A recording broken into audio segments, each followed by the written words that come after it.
how to check in on Facebook. So let's see in this video. Before moving forward, make sure to like this video and subscribe our channel. So let's begin.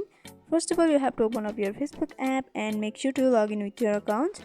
After logging in, you'll be able to see this interface over here.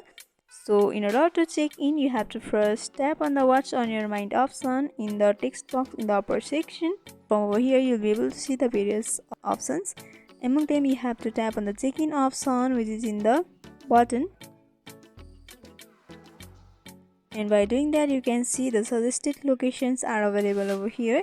You can check in your location by turning on location of your device.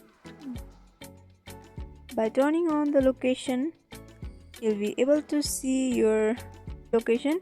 You can tap on that and you'll be able to check into your location. So by following this simple step, you can check in on Facebook. So hope this video was helpful. Don't forget to like, comment, share and subscribe our channel for more videos like this. Thanks for watching.